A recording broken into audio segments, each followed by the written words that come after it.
Hello, everyone. I'm here again for another interview. Today, I'm here with Hayley Lewis. This woman did and does a lot in her work, and it's an honor for me to be here, Hayley, with you. Thank you for sharing this moment with us. The And honour's all mine. The honour is really all mine. Thank you. Thank you for asking me. It's a pleasure. And she has her most experience in leadership, engagement, and motivation, and more than 22 years of experience in the field of occupational psychologist, with focus in different areas as development and implementing organizational culture change strategies, leadership and managing development programs, also designing, delivering, and evaluating learning and development activities, designing, managing, and evaluating assessment centers, leading teams, commercial thinking, design and delivery of research, to list just some of her vast experience. And of course, she developed her own business currently, Halo Psychologist, 5 years ago, right? Hayley, that is. Yes, I've just entered my 6th year. Oh, that's nice. So to start asking you the questions, Hayley, I think I know one thing that you are known in social media is your ability to use art to explain psychological concepts and techniques, right? So when did you start to do this and have found it to be a more effective way to communicating our discipline? Yeah. So when I started Halo Psychology in 2016, just to kind of give some context, I left a really high profile, very senior leadership role. And where I'd kind of got used to, because of my position, stuff just got done, you know. And I kind of moved out of that and set up my own business. And it was a real lesson in humility, because there was just silence for the first 3 months. Like I'd reach out to potential clients and not hear anything back, or I'd be asked to do a proposal and not hear back for some time. And that was quite a scary time. And we were eating into our savings. So I'm the main wage earner in my family, and we were eating into our savings. And after 4 months of being my own boss and not having much coming through, I kind of thought, okay, you need to do something a little bit different. And I kind of did some deep thinking and kind of came to the realization that I wasn't marketing effectively enough. It wasn't enough to reach out to my network, my professional network. Actually, I needed to work much harder on my digital profile and my marketing. And it was at the same time that I came across, you might have heard of him, lots of people have heard of him, Tanmay Vora. He's an HR director, I think, in India, and he does the most beautiful sketch notes. And I came across one of his sketch notes quite by accident on Twitter, and I was like, I love this. I've always loved drawing, and I've always been known for. So all the teams that I've managed in my career, the feedback that I used to get around one of my strengths was my ability to take unnecessarily complicated stuff, or sometimes necessarily complex stuff, and make it easy for people to understand. And so I thought, oh, okay, I'll try that out. And so I thought, how do you go about sketchnoting? So I went on Google, I was like, how do you sketchnote? And came across this free email course, which doesn't exist anymore, unfortunately. And just gave it a go. My first sketch note will never, ever see the light of day. It's awful. But I just got into the kind of the consistent practice. So on a Monday, so I don't do client delivery on a Monday, and that's a choice. And Monday is my day to create content and kind of set up all my posts across all my social media feeds, because I have 2 businesses now. So content for 2 businesses, and then do that across the feeds. And as part of that, I do a sketch note a week, and lots of people will know me for Sketch Note Monday. And it's just through that, just that consistent practice for the last 5 years, I've kind of found my style. So that's a really long-winded answer, Amanda, but I thought it was really important to give the context as to why I'm doing this, and kind of, yeah, and also why it benefits me as well.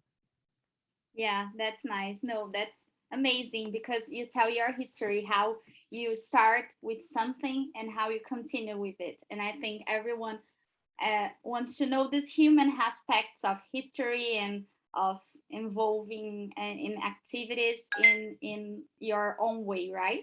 So that's so nice. I want to ask you also, Hayley, you have a history of changing impossible situations to possible situations. And I want to ask you how you engage individuals to real transformation, real change in the work environment, and things that maybe could be so difficult that there is no light at the end, and you change this perspective. So I think so I get asked this quite a lot by other psychology practitioners around how I've been able to kind of survive with the business and kind of grow and have a constant pipeline of clients. And I think, to answer your question, because it's relevant, I think the way that I managed to get people on board, and why it leads to people wanting to work with me, is because I have real world experience of going through the stuff they've gone through. So a lot of clients say they really value the uniqueness of, I've got this deep expertise as a psychologist, you know, I'm a chartered psychologist. I have a foot in academia as well, so I kind of keep up to date with the latest thinking and research. But more fundamentally, I don't just spout theory at them. I've actually lived and breathed. I've been in leadership and management roles. You know, I've been in a leadership role where I've already restructured my team once in the year, and then I'm being asked to find another 250,000 out of my budget because more savings need to be found, and I'm going to have to cut the team again, but keep them motivated. I've kind of experienced that team member who was an absolute joy to work with, and then suddenly, for some reason, they're your worst nightmare. I've had to kind of create teams from scratch, or I've taken on underperforming problem teams and been tasked with turning them around and done that. And so I've kind of, because I'm able to talk to clients about my own experience, it almost is, you know this as a psychologist, it's role models are really important. And when we feel that something is impossible and we can't do it, it can really help us when somebody comes along and says, you can do it because I've done it and others have done it, and here's some of the stuff that we've done. So hopefully that answers your question. Yeah, of course. Thank you so much, Hayley, for sharing that.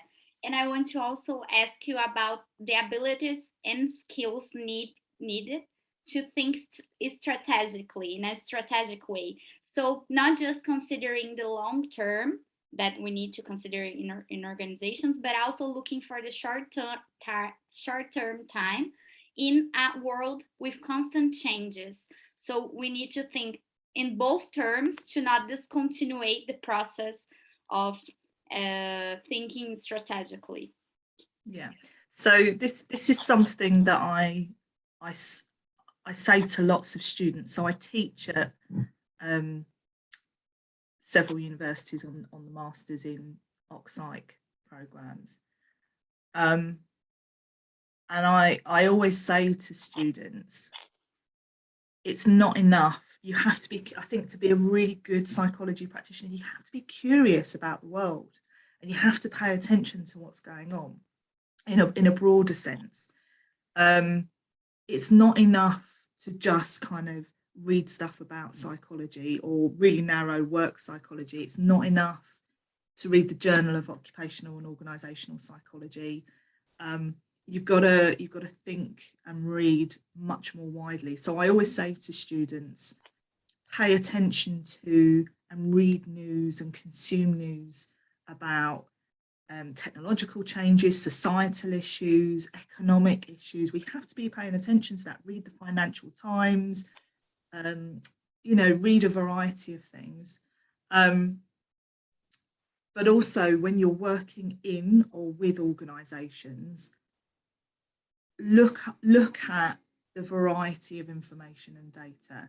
So when I do lectures about culture, organisational culture, I always ask students who work inside organisations, how many of you have looked at customer service data? How many of you have looked at complaints data? How many of you have looked at the financial reports for your organisation? And more often than not, kind of everyone's heads go down and they admit they haven't. And that's not about making people feel guilty or ashamed for that, because that's really normal. Sorry, my fan on my computer's going off.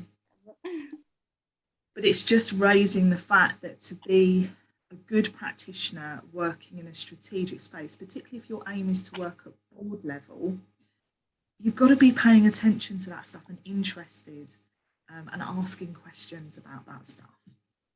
That's nice. And that's why I want to also enter in the creativity and innovativity team, that I know that you're also a specialist. And in organizations, like thinking in a creativity and in an innovative way can also be a challenge. So how can innovation and creativity be fostered? It's really possible to innovate, because I think we really innovate in the world, or we just repeat existing patterns in new guises. So it's how you say, as we many think that nothing is original. Like some people say nothing is original. Everything is like rebuilt and created again, and giving new shapes and new clothes to the same thing. So I think that's a really great point, and I'd probably agree with you in that regard. I think what enables organisations to be creative and innovative, again, as you'd expect from a psychologist, my answer is always, it depends. I always say that organisations and organisational culture is a bit like a Rubik's Cube. And the answer for each organisation is slightly different in terms of the kind of the various ingredients, because each organisation, even organisations all within the same sector, are very different. However, I think one thing we know as psychologists that matters for all organisations to be truly creative and truly innovative is psychological safety. And it's been great to see Amy's work, Amy Edmondson's work, finally get the recognition it deserves. She first published her research in the 90s, and it kind of lay a bit dormant. So it's been great to see more and more people become interested and pay attention to the importance of psychological safety and how we create that in workplaces, because without that you're going to struggle to kind of get true creativity, because creativity and innovation requires a little bit of risk, or sometimes a lot of risk, but people won't take risks if they fear they're kind of going to be punished in some way. Yeah, that's amazing. Another team that I want to enter with you, Hayley, is about the scientific practitioner model that we have, and we study in the masters and everything. And how can we communicate science and define this in practical ways? Like, what do you think is the biggest challenge facing this area? How to communicate science effectively to an audience and put in practical terms for organization effectively use it, and usually to a good purpose, or to grow and to development. Yeah, so I think So one of my roles when I worked in corporate life was as head of communications. So that was kind of communicating to the public as well as to employees. And so kind of the things that I took away from that in terms of the fundamentals for good communication, particularly to the public, you've got to know who it is that you're communicating to, who you're sharing information with, and you're writing or you're talking for them, not you. And the trap that I see some scientists fall into and some scientist practitioners fall into is they're writing for themselves, or they're writing for people like them. They're forgetting the audience. And so I think before you put pen to paper, or before you write a blog post or a LinkedIn article, or before you record an Instagram story or whatever, be really clear first as to who it is you're talking to, and then reverse engineer from that as to what are the things they need to know and what's the best way to kind of say that to them. And the wonderful thing, but also the tough thing about social media, for example, is you get feedback if it's working or it's not. People will either like stuff or they won't. You can see the kind of people that are responding. Are they the people that you intended to talk to? And from a really practical perspective, and I have to say I'm always disappointed at the lack of take up of this suggestion. So I always suggest to students, your dissertation is a really good opportunity to create bite-sized kind of bits of information of what you found through your research, and also kind of raise your visibility, raise your profile as a practitioner. And I don't see enough people do that.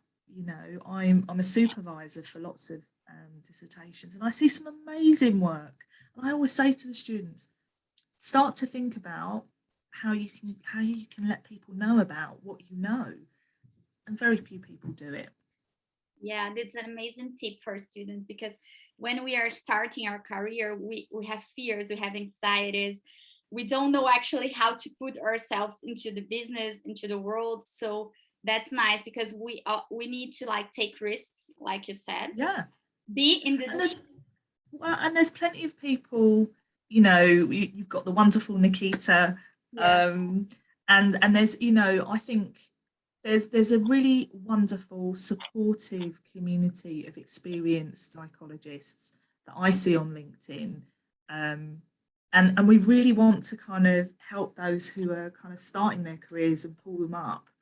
And so what I would say, and to anyone watching this, is, as Amanda rightly says, it's about taking a bit of a risk, but know that you're surrounded by supportive, experienced psychologists. And so if you're publishing, maybe a LinkedIn post about your dissertation research, drop us a line so that we can like it and kind of comment on it and share it with our own networks. We're here to help. We're here to support you on your own journey as psychologists. You're so right, Hayley. This is what I'm feeling at the moment, because I have the support of Psychologic at Work blog team. It's like they support me in my this crazy idea of interviewing different people and about writing posts about it. So feel that we are not alone. Help us in this, and this is what gives us the energy to do it. So you're so right about it. And about this, to get to know the audience, I came up with a question now. What's the best way to get to know your audience in the sense that? So I suppose so I've kind of got two aspects to this, Amanda. So I'll start with, if you are thinking about setting up on your own, so being a freelancer, setting up your own business as a psychologist. So I think if that's the path you're starting on, because you might be a mature student and actually you just want to go straight in and set up your own business, I think sometimes that's a little bit easier. Who is it that your business is geared towards? Is it middle managers? So with Halo Psychology, for example, middle managers is absolutely my target audience. And so I have a very clear profile. I've created a story about a middle manager. She's called Katie, and she's a middle manager in public sector, in local government, and she's just divorced and she's got 2 children and she's in her 30s and she has a nightmare boss who kind of puts her down. And so I've created this story. And so whenever I'm putting content out, whenever I'm creating content, particularly for Halo Psychology, I'm always thinking, how can I help Katie? Will what I'm sharing help Katie in some way? Now, what that doesn't do, so because I imagine some people in the trap it can be very easy to fall into, is to think, well, you're in danger of kind of not getting any other work. That's not the case at all. So from a marketing strategy perspective, all the marketing experts say be really, really super focused on who it is you're aiming at. But actually what you'll start to find, and indeed what I found, is other people will come in anyway. So I work all the way up to board level. I don't just work with middle managers, and I work across all sectors. So whilst local government is the one that I love, it's dear to my heart because it works with the most vulnerable people in society, I work with big FTSE 100 companies all the way down to kind of local charities. But the one thing that remains true is I am super, super focused on who I am targeting my content at. Now, if you are starting your career inside an organisation, you can think about the kind of work that you enjoy, and therefore the kind of people that you're working with in that work that you enjoy. So for example, if you go into an organisation and you start off, you might work in the recruitment team and you're working on assessment and selection. So you could write content that's your frustration, for example, as a practitioner might be with hiring managers who want to use dodgy psychometric tools or who don't interview properly. And so why not write content aimed at them, educating people about the importance of, how to choose psychometrics or what good interviews look like. Does that make sense? So it's always about thinking about who is it you're trying to target with your information and what problems can you help them solve?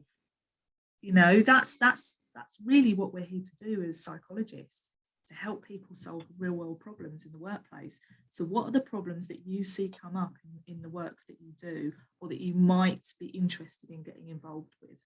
Yeah, it totally makes sense. It's like living it and facing it, the problems, facing the real life, understanding, reflecting on it, writing about it, asking questions. This is all important.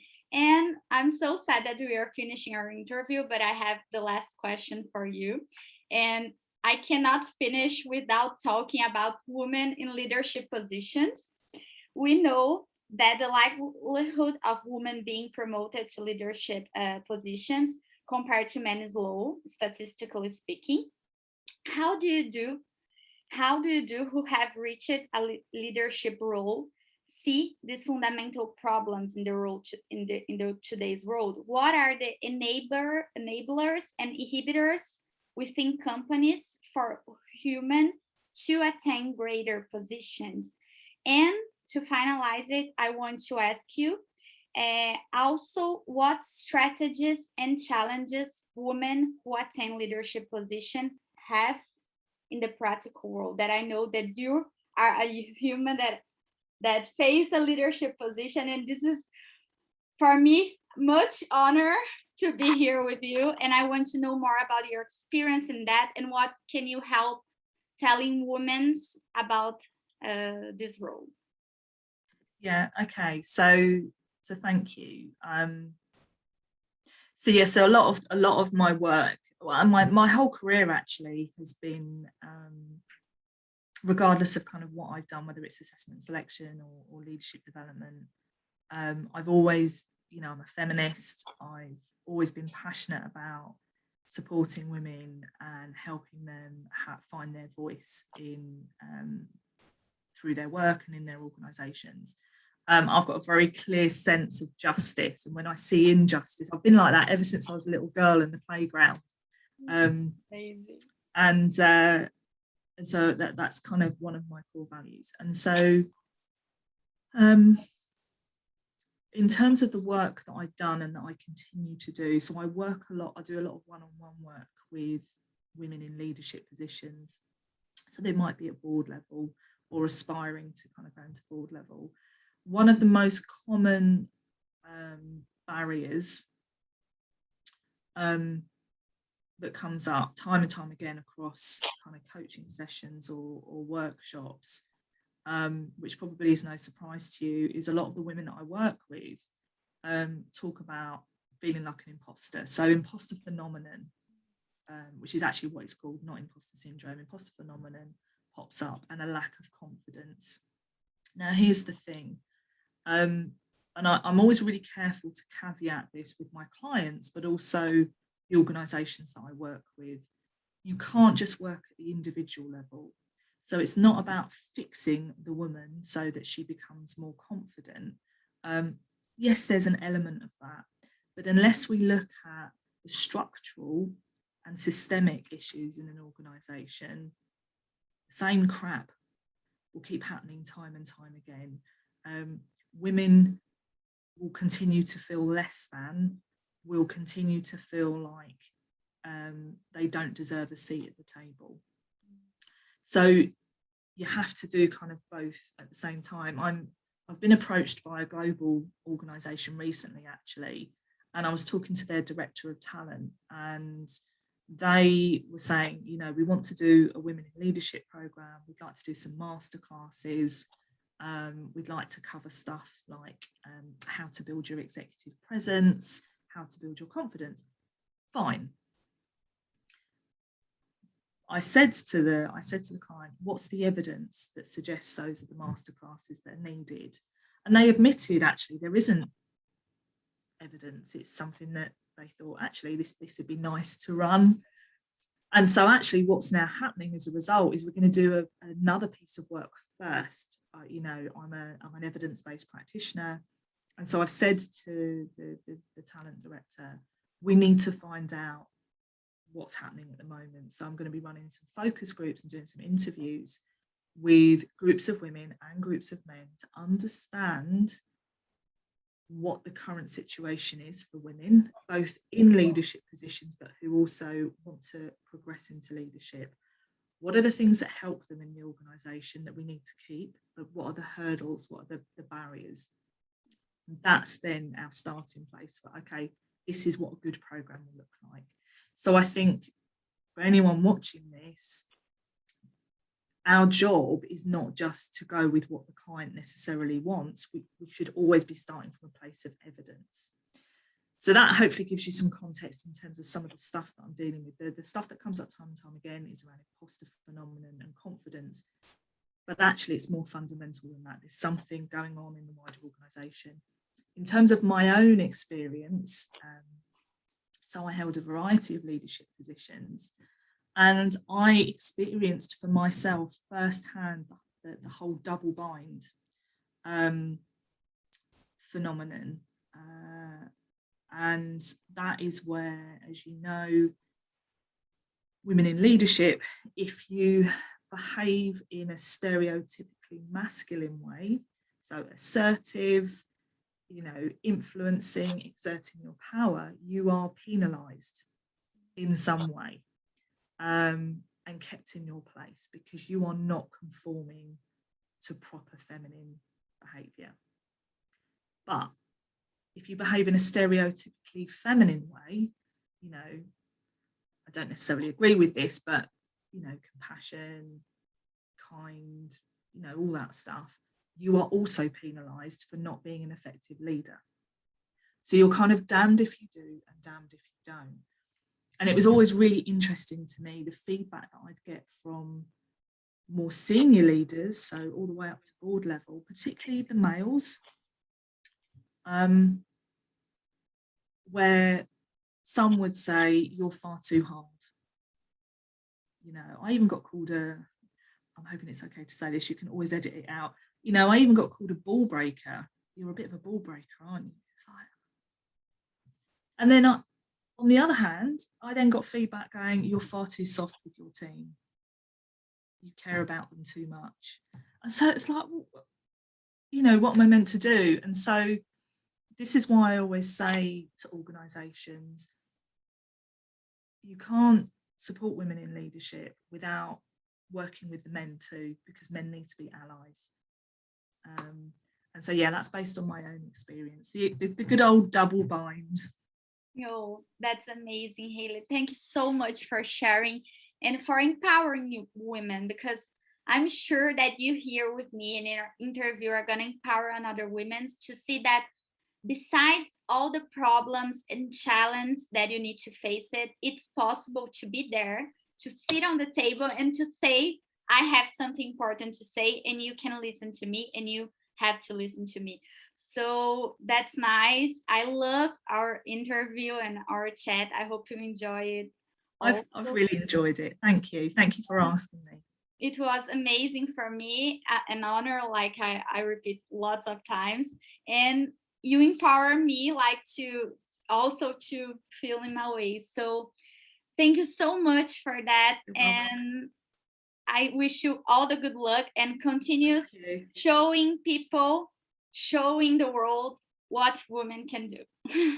Thank you. And I'm looking forward to being paired up with who I'm mentoring in November. So if that's you watching this, we'll be meeting soon. Yeah, it's gonna be amazing. I'm sure you will, who will be matched with you will be in lucky. Thank you very much. Okay, thanks, Amanda. Thank you.